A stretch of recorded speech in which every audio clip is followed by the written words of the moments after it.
एक बार की बात है, एक साधु महात्मा थे। वो अपने आश्रम में साधना आराधना किया करते थे और साधना आराधना करते करते रात हो गई।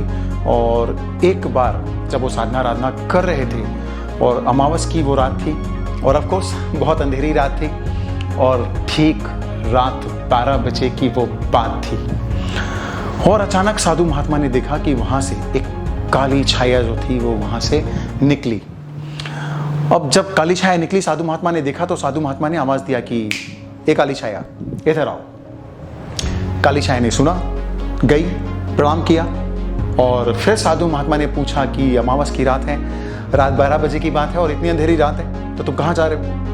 तो काली छाया ने जवाब दिया कि भाई मेरे को यमराज जी ने भेजा है, उनका इंस्ट्रक्शन है।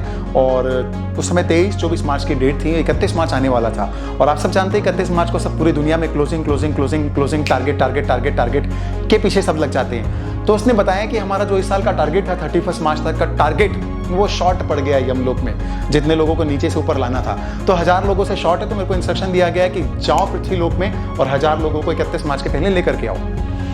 साधु महात्मा ने सुना तो सोचा कि भाई अब इनका तो यही डिपार्टमेंट है, इनका तो यही काम है, why should we interfere in somebody's task, let them do, करने तो इनका तो यही काम है, ठीक है। लेकिन साधु महात्मा ने बोला देखो काली छाया, जब वापस आओगी ना तो मेरे से मिलते हुए जाना। काली छाया ने बोला ठीक है। अब जब 31 मार्च की रात को काली छाया अंधेरी रात में 12 बजे वापस जा रही थी तो उसके पीछे 7000 लोगों का काफिला था।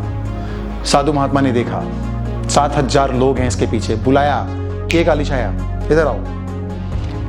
काली छाया ने फिर से प्रणाम किया। साधु महात्मा ने पूछा कि तुमने तो कहा था कि सिर्फ 1000 लोगों का टारगेट है, तो ये 7000 कैसे हो गए? काली छाया ने जवाब दिया कि मैं बगल वाले शहर में गई और उसके बाद मैंने एक बीमारी फैला दी, कोई भी XYZ नाम की, और वो बीमारी इस क्वांटिटी में फैलाई कि सिर्फ उससे 1000 लोग ही मरने चाहिए।